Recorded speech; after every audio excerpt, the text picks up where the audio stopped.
Ya Allah, Ya Allah. Quand on lève les mains vers le ciel pour implorer son aide. Quand notre cœur murmure en secret nos plus grands rêves. Quand dans la prière en soujoud, on demande une trêve. Allah nous dit, sourate 40, ayat 60, invoquez-moi, je vous répondrai. Le prophète, que la paix d'Allah soit sur lui, a dit, la doha est l'adoration. La doha, ce lien intime avec notre Créateur. Cette porte qui ne se ferme jamais. Et ces mots parfois simples, mais adressés à celui qui peut tout. Il est capable de changer notre vie, celle d'ici-bas et celle de l'au-delà. Il lui suffit simplement de dire « sois ». C'est facile pour lui. Mais encore faut-il sincèrement se confier à lui. Alors profitons de ces heures où tout le monde dort, où il fait noir dehors, pour invoquer Allah, le roi des rois, encore et encore. Celui qui détient tous les trésors. Celui qui peut faire de notre destin, de notre cœur, un joyau d'or.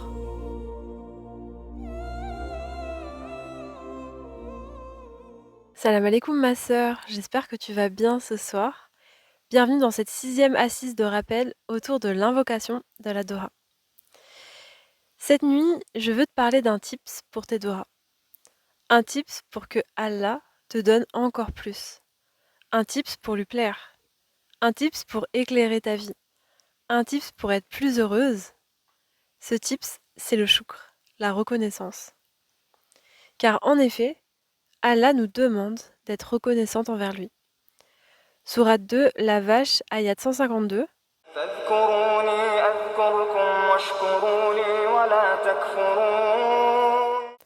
Souvenez-vous de moi, je me souviendrai de vous. Soyez reconnaissante envers moi et ne soyez pas ingrat envers moi. Donc déjà, subhanallah, incroyable ce verset. Donc souvenez-vous de moi et je me souviendrai de vous. À chaque fois que tu penses à Allah, que tu lui parles, que tu te confies à lui, Allah, il pense à toi aussi. Et il nous demande d'être reconnaissante et de ne pas être ingrate. Sourate 31, Luqman, ayat 12. Sois reconnaissant envers Allah. Celui qui est reconnaissant l'est pour lui-même. Donc Allah, il nous demande d'être reconnaissante, mais il nous le dit. C'est pour toi en fait. Comme à chaque fois qu'il nous demande de faire quelque chose, c'est pour notre bien. Et c'est hyper intéressant si on regarde ce que Shaitan il dit au Seigneur des mondes après avoir été maudit. Donc, sourate 7, les hauteurs, ayat 17. Donc c'est Shaitan qui parle.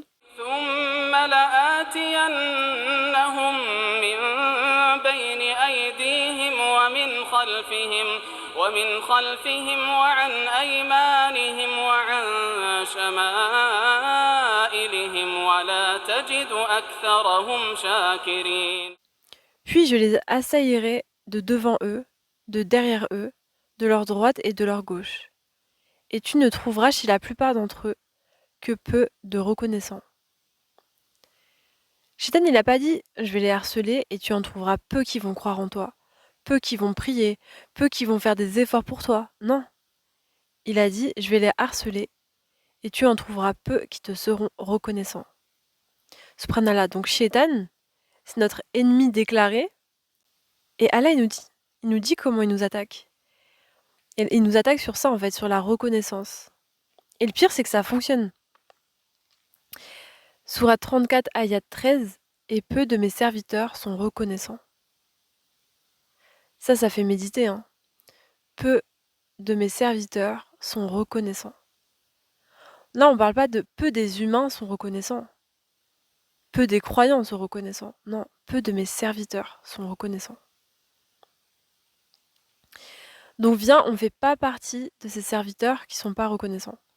Viens, on place la reconnaissance en top liste priorité dans notre vie. Déjà parce que Allah nous le demande, parce que maintenant on sait que c'est clairement une ruse de Shaitan de nous faire perdre cette reconnaissance, et donc il faut qu'on s'y accroche.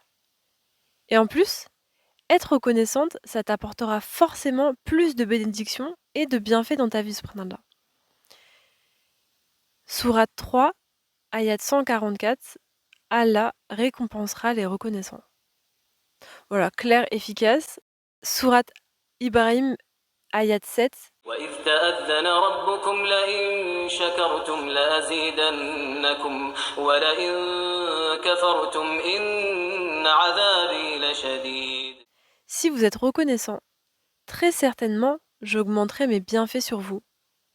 Mais si vous êtes ingrat, mon châtiment sera sévère.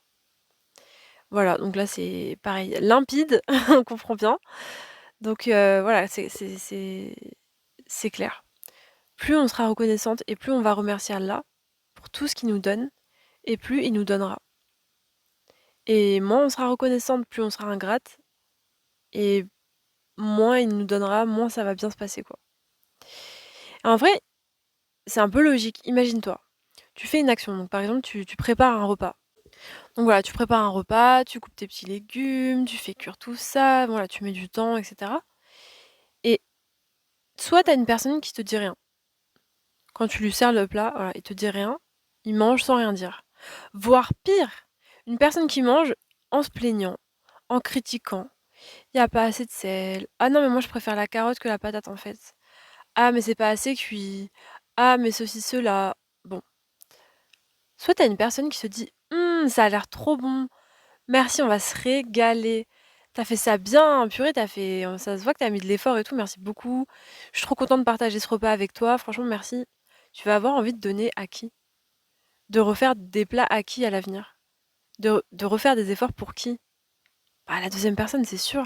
Celle qui est reconnaissante parce que tu te dis, voilà, je fais des efforts, mais c'est pour quelque chose en fait, ça fonctionne quoi. Je fais des efforts et la personne, elle les voit, ça lui fait plaisir, etc.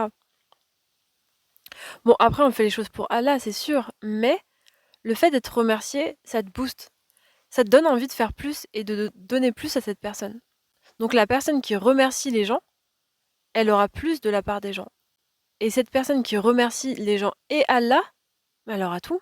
Subhanallah, elle aura tout. Donc on a un hadith où le prophète Mohammed, que la paix d'Allah soit sur lui, a dit: celui qui ne remercie pas les gens ne remercie pas Allah.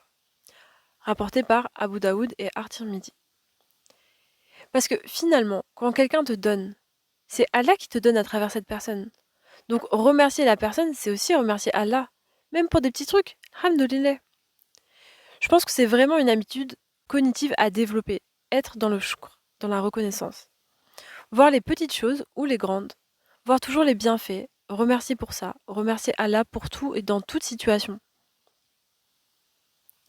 En plus, on le sait, en tant que croyant, même les épreuves, il y a des bienfaits. Ça expie les péchés, ça nous rend meilleurs, etc. Donc franchement, alhamdoulilah pour tout.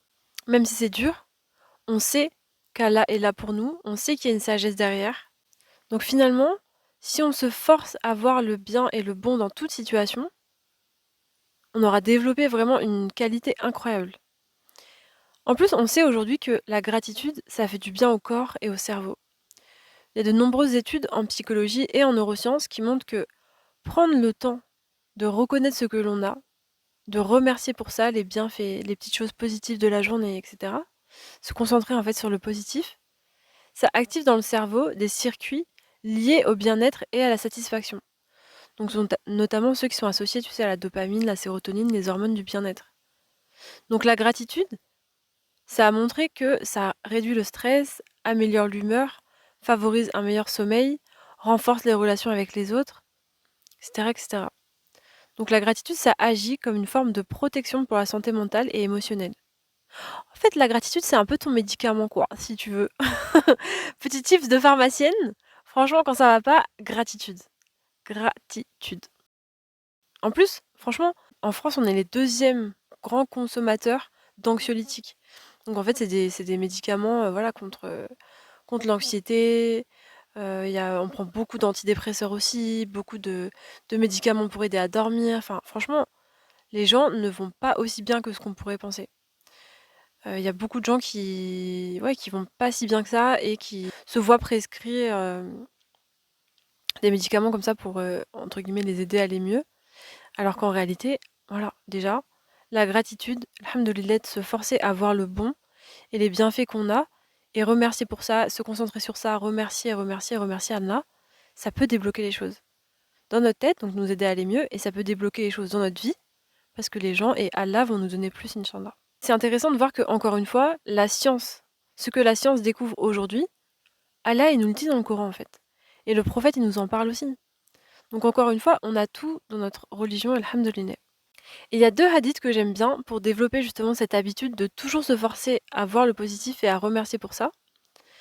Donc, le prophète Mohammed, que la paix d'Allah soit sur lui, a dit: regardez ceux qui sont en dessous de vous et ne regardez pas ceux qui sont au-dessus de vous, car cela est plus à même de ne pas mépriser les bienfaits d'Allah. Rapporté par Al-Bukhari et Muslim. Déjà, je trouve ça hyper fort, le terme. C'est ne pas mépriser les bienfaits d'Allah. Tu te rends compte? En fait, c'est vrai, c'est ce qu'on fait. Quand on se concentre sur le négatif et qu'on prend pas le temps de remercier pour ce que Allah nous donne, on méprise ses bienfaits. On méprise carrément, mais qui sommes-nous en fait? Et donc voilà, le hadith nous montre que compare-toi avec ceux qui ont moins que toi dans cette vie. Parce que si tu te compares avec ceux qui ont plus ou ceux qui ont l'air d'avoir plus, on peut vite tomber dans, justement dans voilà le mépris, la colère, la dépression et tout. Et c'est vrai que si tu regardes les vies parfaites sur Instagram, entre guillemets, avec des filles et des vies qui ont l'air parfaites et tout, on peut vite se dire: «Mais purée, moi je suis pas comme ça. Non mais moi mon couple il est pas comme ça, mais moi mes enfants ils sont pas comme ça, mais moi». Mais déjà sache que ça se trouve c'est faux. Il y a des filtres, des machins, des trucs. C'est du théâtre. Même dans la vie, je veux dire, les gens, ils te montrent ce qu'ils veulent te montrer. Donc faut pas trop s'attacher à ça. Et surtout, il y a des saisons dans la vie. Tu peux voir quelqu'un qui est à son prime et qui sera dans quelques années dans l'épreuve, ou alors quelqu'un qui a été dans l'épreuve pendant des années, aujourd'hui qui est à son prime, alhamdoulilah. En fait, la vie, c'est des cycles. Donc voilà, on sera tous éprouvés, on a tous des épreuves à certains moments de la vie, plus ou moins difficiles, etc. Donc franchement, faut pas idéaliser ou voilà, trop s'attarder sur ceux qui ont l'air d'avoir plus que nous. Parce que comme tu as vu, c'est une ruse de Shaitan, tout simplement, pour nous priver des bienfaits d'Allah, du bien-être ici-bas et du paradis. Donc faut tenir bon. Et vraiment, Djihad al-Nef, hein, franchement, et vraiment se focus sur les bienfaits que Allah nous a donnés. Et en fait, il n'était pas obligé de nous donner tout ça. Il n'était pas obligé de nous donner des yeux qui voient. Il y a plein de personnes sur cette terre qui sont aveugles. Il n'était pas obligé de nous donner un corps qui fonctionne. Il y a plein de personnes sur cette terre qui ont des maladies graves, des douleurs, qui peuvent même pas marcher. Qu'elle les préserve et leur donne une bonne santé, Inch'Allah. Et il n'était pas obligé de nous donner des oreilles qui entendent. Il y a plein de personnes qui sont sourdes sur cette terre. Franchement, qu'Allah leur accorde le meilleur, ici-bas et dans l'au-delà, Inch'Allah. Ne minimisons pas ces bienfaits incroyables qu'Allah nous a offerts. Avec des trucs qui nous semblent basiques. Voilà, les yeux, l'oreille, la santé, pouvoir marcher, pouvoir parler, pouvoir entendre, voilà. Et on a un autre hadith, donc le prophète Mohammed, que la paix soit sur lui, a dit: celui qui se réveille en sécurité chez lui, en bonne santé dans son corps, et qui possède sa nourriture pour la journée, c'est comme si le monde entier lui avait été donné. Rapporté par At-Tirmidhi. Et c'est vrai, franchement, on a tendance à prendre pour acquis ces bienfaits. En mode, ah mais ça c'est la base, être en sécurité, en santé, pouvoir manger, voilà. Ça c'est la base en fait, moi je fais des doigts pour avoir plus. Mais non ma sœur, combien de sœurs malheureusement ne sont pas en sécurité? Combien n'ont pas la santé? Combien ne peuvent pas se nourrir à leur faim? Franchement, ne prenons pas ça pour acquis et remercions au maximum. Et surtout, essayons de prendre tous ces bienfaits comme moteur pour avancer vers Allah, pour l'aimer encore plus, vraiment avoir de la reconnaissance pour lui, mais merci Allah pour tout ça, et de les utiliser pour faire des bonnes œuvres. Donc par exemple, utiliser nos yeux pour voir de bonnes choses, lire de la science, lire le Coran, admirer la création d'Allah. Utiliser nos oreilles pour écouter des rappels, du Coran, des bonnes choses. Parce qu'en vrai, c'est bien fait. Si on remercie pas pour eux, qu'on est ingrate et qu'en plus on les utilise pour faire du mal, pour faire de mauvaises choses, ça devient carrément une preuve contre nous, quoi. C'est une épreuve ici-bas et une preuve contre nous le jour du jugement dernier. Donc voilà, essayons d'être au maximum reconnaissantes pour ce que Allah nous donne et d'en faire des bonnes choses, Inch'Allah. Et on sait que le prophète, après chaque prière, il disait 33 fois Alhamdoulilah, pour justement ne pas oublier de remercier. Et je pense que c'est important de prendre un temps, tous les jours, comme l'istighfar, 33 fois, etc. Tu fais du dhikr après chaque prière. Tu peux aussi te faire le matin, tu prends un temps. Tu peux par exemple, j'ai vu qu'il y avait pas mal de personnes qui faisaient ça, un petit carnet. Tous les matins, tu écris 3 choses pour lesquelles tu es reconnaissante. En fait, ça te force à développer ce réflexe, cette gratitude, cette reconnaissance, et cetera. Donc je peux faire ça le matin ou le soir. En tout cas, vraiment prendre un temps pour te poser, observer les bienfaits d'Allah dans ta vie et le remercier juste.